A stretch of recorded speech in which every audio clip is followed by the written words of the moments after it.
sur Zouk TV. Des témoignages, des études, des échanges. L'association Les Jardiniers du Bonheur vous présente Un cœur à cœur, une émission fraîcheur pour apprendre à cultiver le meilleur avec Jésus. Bonjour, merci de nous recevoir chez vous dans votre émission Cœur à cœur avec Jésus. Aujourd'hui, nous avons le plaisir de recevoir William Cédric, que vous connaissez, que vous appréciez, avec qui nous allons passer un excellent moment autour de la parole de Dieu. Merci d'être parmi nous, Williams. Merci.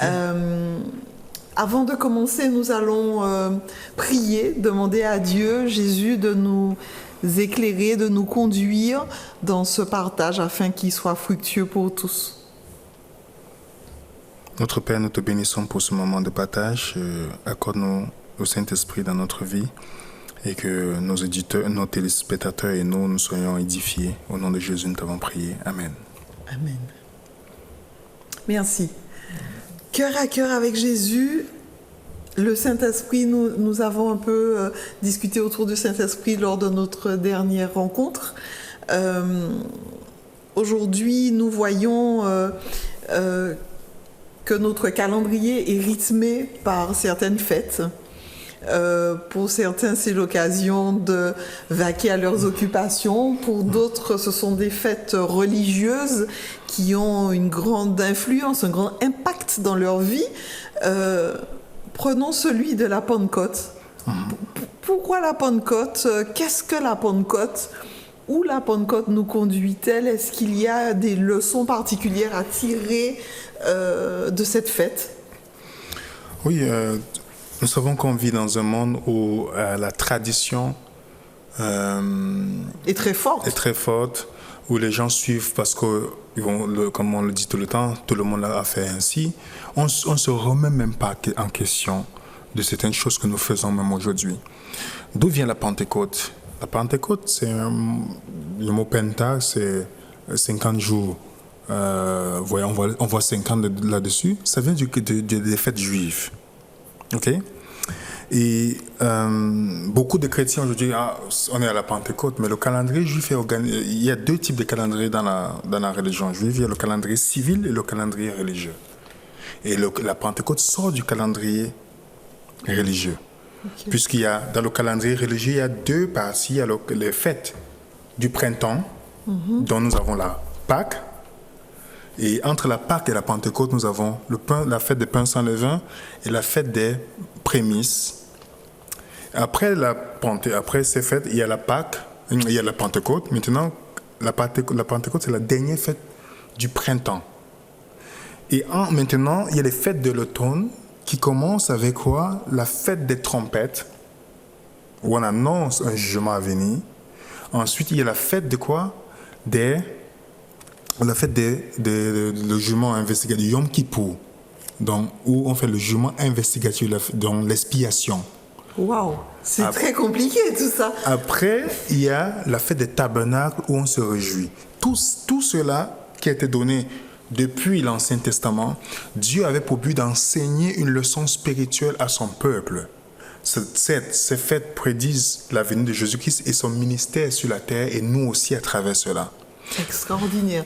Ces fêtes annoncent la venue de Jésus-Christ. Effectivement. Alors que beaucoup, dans la tradition, célèbrent ces fêtes-là, mais de manière culturelle, traditionnelle, sans tenir compte de cet impact spirituel. Mais on peut voir l'exemple, la Pâque aujourd'hui, quand les gens parlent de la Pâque, on parle de chocolat, on parle de crabes, on parle de lapin. Ça, c'est la tradition qui est venue, vous voyez, supplanter vraiment la vraie signification. Par exemple, que symbolise la Pâque? La première Pâque a été instituée dans Exode chapitre 12. Lorsque Israël sort d'Égypte, l'Égypte, symboliquement, qui symbolise le péché et l'esclavage, Israël sort d'Égypte, Dieu leur demande de tuer un agneau avant de sortir de l'Égypte. Il demande de tuer l'agneau entre deux soirs. Parce que dans la conception juive, 15 heures, on appelle ça twilight, donc de tuer l'agneau, et qu'on prenne ce sang, on met sur chaque porte des Israéliens. Comme ça, quand l'ange de la mort vient, il doit savoir qu'une chose est déjà morte dans cette maison, alors il n'a pas besoin de tuer les premiers fils de la maison. Donc, la Pâque là, l'agneau symbolise Jésus-Christ. Et on sait que Jésus-Christ est mort à la Pâque aussi. Okay. Donc, il est mort entre deux soirs lorsqu'on lit Matthieu chapitre 27. Donc, Jésus-Christ vient accomplir ces fêtes-là. Donc, Jésus-Christ, comme Paul dit dans 1 Corinthiens 5, verset 7, Christ, notre Pâque, a été immolé. On n'a plus besoin de faire la Pâque aujourd'hui. Est-ce que vous voyez? Puisque Christ est venu accomplir cela. Après la Pâque, entre la Pâque et la Pentecôte, on a ce qu'on appelle, avant d'aller plus loin, la Pâque aussi symbolise pour nous les chrétiens, illustre le sacrifice de Christ dans lequel nous sommes rachetés. Puisque Israël était en Égypte, il a fallu que l'agneau meure pour les sauver de l'esclavage. Donc nous, aujourd'hui, qu'on accepte Jésus-Christ, on est sauvés. Avant même d'observer quoi que ce soit, on est d'abord sauvés du péché. Alors, on va s'arrêter là sans aller trop vite. Quand on dit, d'ailleurs, à certaines personnes qui sont en souffrance, vous êtes sauvés, ils se disent « waouh ». Ou certaines personnes qui sont dans la rue, qui sont sauvées, et même certains chrétiens pensent qu'ils ne le sont pas, qu'ils doivent gagner leur salut. Le salut, quand Jésus-Christ meurt à la Pâque, il meurt pour la provision du salut. Maintenant, c'est à nous d'aller le réclamer. Quand on va prêcher l'évangile, c'est de pousser les personnes à aller réclamer ce don gratuit, parce que nous n'avons pas à gagner. Remarquez bien, ils étaient en Égypte, dans l'esclavage. Dieu a d'abord tué l'agneau avant de les libérer. Dieu n'a pas dit, faites des efforts, alors je vais vous libérer. Donc Dieu nous sauve d'abord des conséquences dans lesquelles nous sommes avant de nous amener. Il nous libère avant de nous amener dans sa volonté. Donc il n'y a pas de salut où j'ai des mérites, mais plutôt Dieu, c'est lui qui me sauve d'abord avant de m'amener dans sa volonté. Je suis sauvé, je suis dans sa volonté, mais je dois réclamer en fait ce don-là. Effectivement, la provision est là. C'est comme quelqu'un qui me laisse un présent à la banque, l'argent. Si je ne peux pas réclamer à la banque, je ne vais jamais avoir. Donc, je dois par la foi. Cet héritage, c'est un héritage qui est là. Il faut s'en saisir. Que Jésus a mis cette provision pour tout le monde. C'est disponible pour tout le monde. Maintenant, nos buts de l'évangile, c'est d'amener les personnes à reconnaître ce don que Dieu a donné, qui est le salut que nous avons en Jésus-Christ. Le but de l'évangile est d'amener chacun à reconnaître ce don-là, ce besoin-là, d'aller vers Jésus. Et d'aller vers Jésus. Dieu a un plan pour ta vie. Il ne veut pas qu'on périsse. Il a promis un nouveau monde. Il a promis le salut en Jésus-Christ. C'est pourquoi quand les gens font les fêtes, ils ont oublié les significations. Si on se rappelait des significations. Parce que, comme j'ai dit tout à l'heure, la Pâque, entre la Pâque et la Pentecôte, il y avait deux petites fêtes qu'on appelle l'une des fêtes, la fête des pains sans levain. Le levain qui symbolise le péché dans la conception juive. Donc, et le pain symbolise qui? Jésus-Christ aussi. Il dit qu'il est le pain de vie. Effectivement, donc Jésus-Christ était sans péché. Et les prémices, la fête des prémices qui vient après, symbolise quoi ici? Ça symbolise les prémices, c'est quand vous avez une première récolte, vous partez présenter d'abord à Dieu. Comment Jésus-Christ a accompli cela? Jésus-Christ, quand il est mort et ressuscité, il est d'abord allé se présenter à son Père. C'est pourquoi quand Marie voulait le toucher, il dit « Ne me touche pas » dans Jean chapitre 20, verset 17. Mais dans le verset 27, quand il revient, il dit « Maintenant, touchez-moi » parce qu'il fallait d'abord qu'il présente les prémices à son Père. Il devait être le premier à toucher le premier fruit de sa résurrection. C'est ça. Maintenant, 50 jours après, Jésus dit « Je vous promets le Saint-Esprit, le Consolateur ». La Pentecôte vient 50 jours après la Pâque. Et cette fête-là, c'est la fête d'une première récolte. Et la récolte, c'est le Saint-Esprit, en fait. C'est le fruit qu'on reçoit, le Saint-Esprit qui donne, en principe. Quand on regarde dans l'Ancien Testament, qui est très intéressant pour comprendre ce qui se passe, parce que moi, j'aime beaucoup l'Ancien Testament. L'Ancien Testament, c'est le Nouveau Testament caché. Okay. Et le Nouveau Testament, c'est l'Ancien Testament révélé. Quand on étudie l'Ancien Testament, on se dit, mais pourquoi Jésus-Christ dit à ses disciples, il faut que je m'en aille? Pourquoi vous recevez le Consolateur? Pourquoi il dit cela? Parce que, remarquez, dans l'Ancien Testament, quand on sacrifiait l'agneau qui devait mourir pour le péché de tout le monde, le feu venait d'où? Du ciel. Pour confirmer que, c'est pourquoi quand les fils d'Aaron amenaient un feu étranger dans le sanctuaire, ils ont été Ils sont morts. Ils ont amené un feu étranger que le feu de Dieu. Donc le feu venait pour confirmer que Dieu agrée le sacrifice.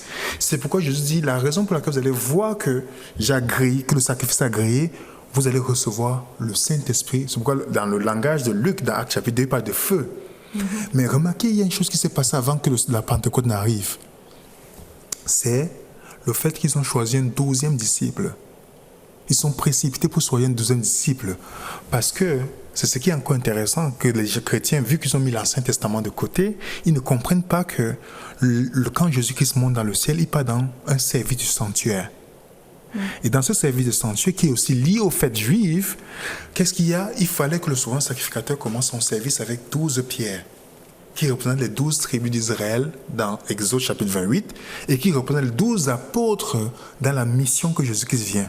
Ils ont élu un 12e, alors le Saint-Esprit est venu, et c'est ça qu'on appelle la Pentecôte, cette grande récolte où il y a plusieurs âmes qui ont donné, 3000 âmes en une seule journée, qui ont donné la vie à Jésus. Ok, c'est une véritable révélation, parce que il y a une grosse confusion quant à la Pentecôte, parce que beaucoup pensent que c'est se parler en langue. La Pentecôte, c'est le moment de parler, de parler en langue, en fait, en plusieurs langues, et que c'est ce moment de feu que chacun reçoit quelque chose de spécifique, un don spécifique. Ça, c'est encore une autre confusion. Parce que dans Actes chapitre 2, déjà avant Actes chapitre 2, Jésus-Christ dit dans Marc 16 que ceux qui croient en moi, qu'est-ce qu'ils feront? Ils parleront de nouvelles langues. Le mot qui existe là, c'est le mot glossa qui parle d'une langue existante. Maintenant, quand il donne cette promesse s'accomplit dans Actes chapitre 2. Actes chapitre 2, où la Pentecôte était une fête très importante pour les Juifs. Donc les Juifs de la diaspora qui étaient nés dans plusieurs pays venaient à Jérusalem pour observer cette fête parce que c'était une fête importante. Et c'était une grande occasion pour ces gens pieux, sincères, qui cherchent Dieu, qu'on leur prêche l'évangile. Alors, quand on dit Actes chapitre 2, on voit que les gens qui viennent, on parle de... Il dit, comment nous entendons ces personnes dans notre langue maternelle? Et puis on cite ces langues. Padès, Mésopotamie, on cite toutes ces langues. C'est un peu comme, on est en Martinique, et tous les Martiniquais qui vivent aux États-Unis, qui vivent au Japon, et ils naissent de génération en génération, mais il y a une fête en Martinique, peut-être, je ne sais pas, une fête importante, où les enfants nés à la diaspora viennent, mais ils ne parlent pas créole. Et alors, le Saint-Esprit descend sur ceux qui sont sur place et qui commencent à leur parler de nouvelles langues. Et ils entendent, c'est une langue audible, donc ce n'est pas quelque chose, ce n'est pas un charabia. Ils entendent les merveilles de Dieu dans la parole de Dieu. Donc la première fois qu'on parle de parler en langue dans la Bible, c'est une langue existante. La deuxième fois quand on parle, c'est toujours une langue existante. Dans Actes chapitre 10, par exemple, lorsque Pierre va parler à Corneille, il ne parle pas du charabia. Si Corneille était italien, donc comment il devait converser? Il a fallu que le Saint-Esprit vienne sur ceux qui étaient là même avant qu'ils ne reçoivent le baptême d'eau. Ils ont entendu Pierre. Et quand Pierre rentre voir les disciples le rejettent en disant « tu es parti avec les païens ». Il leur explique dans Actes chapitre 11, verset 15, que ce qui leur est arrivé, c'est comme nous avons eu au commencement, donc parlant de Actes chapitre 2, donc on parle ici de langue quoi? Existante. Et Paul, la confusion de ce mouvement de parler en langue vient du fait que les gens prennent les écrits de Paul hors contexte. Okay. Même Pierre nous dit, dans 2 Pierre 3, de faire attention lorsqu'on lit les écrits de Paul. Parce que Paul est un homme intellectuel, il joue avec les mots. Il dit, croyez que la patience de Paul, comme Dieu l'a révélé, et puis continue en disant, comme il y a des gens qui prennent les écrits de Paul, ils tordent pour leur propre ruine, ils tordent le sens. Paul ne peut pas contredire Jésus-Christ, il ne peut pas contredire les apôtres. Quand Paul parle du parler en langue dans 1 Corinthiens, les gens parlent dans 1 Corinthiens 14 d'abord, mais il commence dans 1 Corinthiens chapitre 12. Il parle du Saint-Esprit qui distribue des dons à chacun, pas un même don. Et puis il dit vers la fin de 1 Corinthiens chapitre 12, il dit, tous sont-ils docteurs, tous sont-ils apôtres, tous parlent-ils en langue, tous interprètent-ils? Il dit non. La réponse est non, parce que tout le monde ne peut pas avoir un même don. Mais dans beaucoup d'églises qui enseignent cela, ils disent que tout le monde doit parler en langue. Mais on voit déjà que tout le monde n'a pas le même don. Et on parle de langue existante ici. Il dit, interprète de langue, il y a d'autres langues. Mais regardez, après il conclut dans le verset 31 de 1 Corinthiens 12, je vais vous montrer la voie par excellence. C'est-à-dire le don que tout le monde doit avoir. Il commence un contexte. Si je parlais la langue des hommes et des anges, il dit si. Donc pour extrapoler, si je n'ai pas l'amour, je ne suis rien. Si je livre mon corps pour être brûlé, Paul n'a jamais livré son corps pour être brûlé, il n'a pas toute la connaissance. Mais il fait une comparaison pour montrer à quel point l'amour est très très important. Et le don que tout le monde doit avoir. Mais qu'est-ce qu'on fait dans beaucoup d'églises? On a mis le soi-disant parler en langue devant. On a mis l'amour de côté. Pourtant, c'est le don que tout le monde doit avoir. Le parler en langue qui est une langue existante, c'est pas vous pouvez à vous parler en langue. C'est un don pour vous. Moi, je n'ai pas ce don. D'autres, le don d'interprète. Vous comprenez? Et Paul, maintenant, 1 Corinthiens 14... C'est parler en d'autres langues. D'autres langues. C'est les langues existantes. Et Paul parle à Corinthe. L'église de Corinthe est une église multiculturelle. Donc, dans l'église, on a, comme Corinthe est un port, il y a plusieurs personnes qui venaient faire du commerce et qui se convertissaient au christianisme. Et lorsqu'ils se convertissent au christianisme, qu'est-ce que Paul fait? Ils viennent dans l'église, on a un Chinois, on a un Allemand, on a ceci. Et lorsqu'on demande à un Chinois de venir prier, il va prier en chinois. Paul dit, si tu pries en chinois, c'est toi qui es édifié, mais les autres ne sont pas édifiés. Donc, à moins qu'il y ait un traducteur, c'est mieux de ne pas parler ta langue. Vous voyez un peu? Donc, des gens ont mal compris. Et en plus, dans le même chapitre de 1 Corinthiens 14, quand on lit versets 28 à 33, Paul dit, tout le monde veut parler en langue. Il dit, je vais lire avec vous pour que ça soit plus clair. Parce que la confusion sur la Pentecôte, c'est quoi qu'on dise, c'est rempli dans le milieu du christianisme. Énormément. Dans 1 Corinthiens chapitre 14, le verset 27, il nous dit... Un Corinthien, alors on dit bien pour que nos amis puissent noter les références, c'est important. Oui. 1 Corinthiens chapitre 14 et le verset... Le verset 27. Verset 27. En est-il qu'il parle en langue que 2 ou 3 au plus, et chacun à son tour et que quelqu'un interprète. Donc, s'il y a des gens qui veulent parler dans leur langue, ils font quoi? Il faut combien? 2 ou 3, n'est-ce pas? Mais dans ces églises, on voit combien de personnes? Plusieurs personnes qui parlent, n'est-ce pas? Il dit 2 ou 3, mais chacun à son tour. Pas en même temps. Voilà. En même et temps. Puis il dit, et qu'il faut un interprète. Vous voyez, il y a une contradiction avec ce que Paul enseigne, puisque Paul dit que moi, je parle la langue plus que vous tous, parce que Paul a voyagé, il parlait plusieurs langues. Donc, les gens prennent un texte hors de son contexte. Et vous voyez que le charabia que les gens parlent aujourd'hui en disant qu'ils se parlent en langue, il y a des gens sincères. Hein? J'ai vu des personnes sincères et finalement qui ont changé de point de vue. Vous savez qu'on le retrouve dans le vaudou, dans beaucoup de yoga et autres choses. Les gens parlent comme ça. Est-ce que Dieu va utiliser une chose que Satan utilise? Mais oui, parce qu'ils invoquent des choses, on ne sait pas trop au final.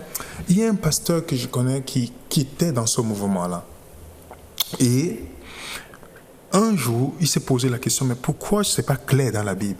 Pourquoi c'est trop mystique? Tout le monde parle. Il voit les textes, par exemple, un texte comme ça qui dit 2 ou 3 et chacun à son tour. Mais dans l'église, tout le monde parle. Tout le monde parle en même temps. Qu'est-ce qu'il a fait? Il a décidé d'enregistrer quelqu'un qui parle en langue. Il allait voir 100 pasteurs qui croient au parler en langue enseigné d'après ces personnes pour interpréter, que le don d'interprétation. Et tous avaient une interprétation différente. Il a dit non, Dieu n'est pas un Dieu de confusion. Il n'est pas un Dieu de confusion. Si quelque chose est inspiré de lui, ça doit être clair pour tout le monde.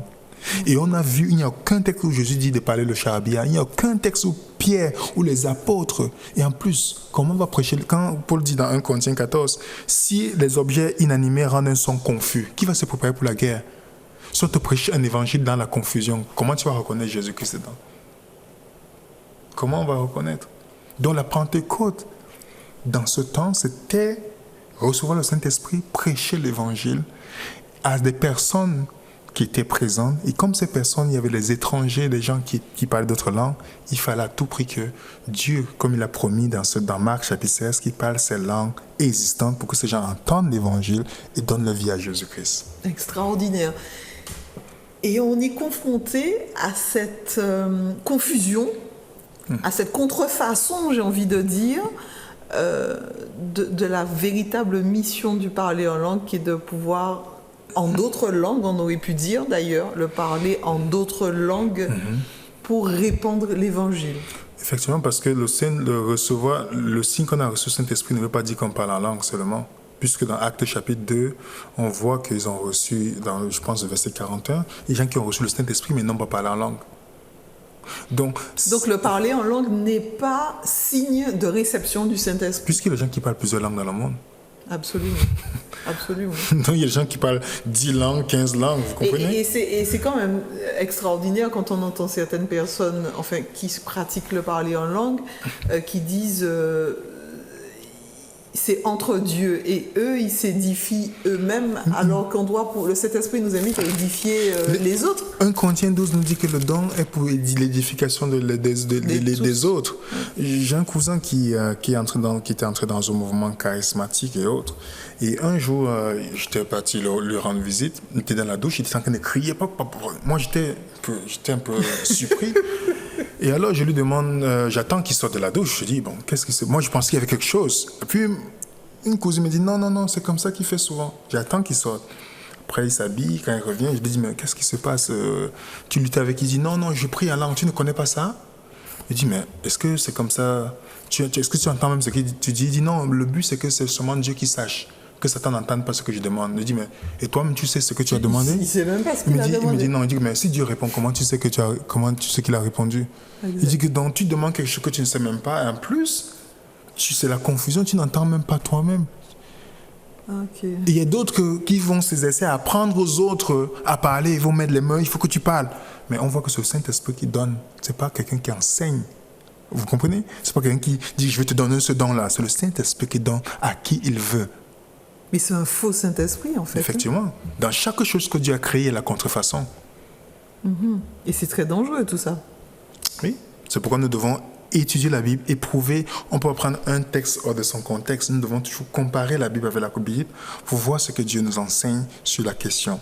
C'est très important. La Pentecôte, le parler en langue.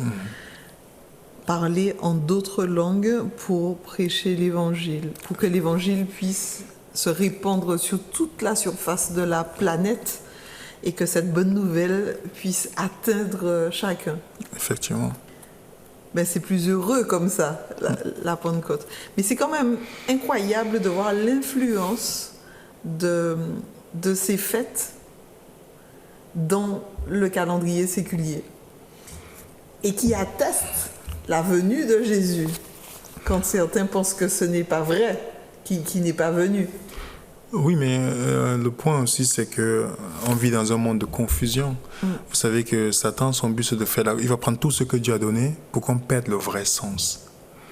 C'est ce que, au fur et à mesure, beaucoup de systèmes religieux qui prétendent sur le christianisme ont mis devant beaucoup de traditions, beaucoup de choses pour amener la confusion. Nous vivons dans un monde, si on ne se remet pas en question, quand je vois des gens là part, il se passe le temps où on va manger des crabes, on va acheter du chocolat, le lapin, ça perd son sens, la Pâque. Et ça a même une influence dans les églises. On a l'impression que ces traditions culturelles mondaines intègrent de plus en plus les églises, où certaines personnes organisent des fêtes de chasse au trésor, de Pâques, ce genre de choses. Alors qu'on perd de vue la portée véritable. Un auteur disait que la tradition est la foi vivante de ceux qui sont morts spirituellement. On reprend ça? La tradition est la foi vivante de ceux qui sont morts spirituellement. Okay. Lorsqu'on s'attache à la tradition, c'est parce que... On est mort spirituellement. Oui, parce que quand on est en vie spirituellement, on fonctionne avec la foi, et la foi est basée sur la parole de Dieu. On ne peut pas venir et pourquoi on fait cela? Combien de choses on fait aujourd'hui parce que la majorité fait? Le fait. Et un auteur anglais, Michael Modrich, qui est un journaliste qui s'était converti au christianisme, parlant toujours de problèmes de masse, que les gens suivent la masse, il disait « Seuls les poissons morts vont dans le sens courant de l'eau. » Donc, quand le poisson est vivant, il peut atteindre le sens contraire de l'eau. Donc, ce que nous devons faire, c'est toujours se poser pourquoi on fait cela. C'est bien, Dieu de la Bible encourage des personnes. Il y a une application qui a été lancée, Venez et Raisonnons, qui est gratuit, où le but, c'est d'encourager les personnes à se remettre en question sur les sujets qu'on a toujours pris pour acquis. Pourquoi Dieu dit dans Isaïe 1er verset, venez raisonnons, arrêtons de suivre parce qu'on a dit telle chose. Qu'est-ce que ça signifie pour moi aujourd'hui la Pâque? Qu'est-ce que ça signifie pour moi aujourd'hui la Pentecôte? Est-ce que Jésus-Christ a donné le don? C'est quoi? Est-ce que parce qu'on m'a dit, vous voyez? Ça, c'est très important de se remettre en question. Excellent. Je crois qu'aujourd'hui, on s'est bien remis en question. On ne veut pas être ces poissons morts qui suivent le courant de l'eau, mais dans la nature, être ces poissons vivants qui vivent à contre-courant pour la gloire de Dieu. C'est ce que nous vous souhaitons. C'est ce que William est venu nous rappeler en nous invitant à raisonner pour mieux entendre le cœur de Jésus battre dans notre cœur, parce qu'il est venu pour ça. Merci. Est-ce qu'il y a quelque chose, un mot de la fin, quelque chose qu'on pourrait rajouter en souhaitant aux téléspectateurs J'aimerais dire aux téléspectateurs de se poser encore de bonnes questions pour dire qu'est-ce que ça signifie pour moi la Pâque, la Pentecôte. Qu'est-ce que Dieu a prévu pour moi dans cette période? Quelle est la signification spirituelle pour moi aujourd'hui? Comment je peux, à travers ça, apprendre l'amour de Dieu pour ma vie? C'est très important pour nous de chercher, de se poser la question et de retourner à la source même de tout ce que nous considérons comme les valeurs chrétiennes.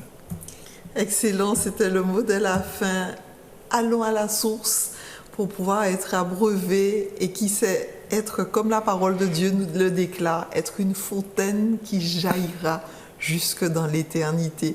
C'est ce que nous vous souhaitons, c'est ce que nous souhaitons.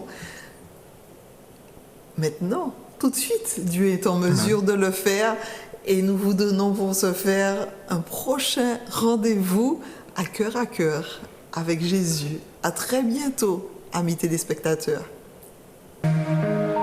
Sur Zouk TV, des témoignages, des études, des échanges, l'association Les Jardiniers du Bonheur vous présente un cœur à cœur, une émission fraîcheur pour apprendre à cultiver le meilleur avec Jésus.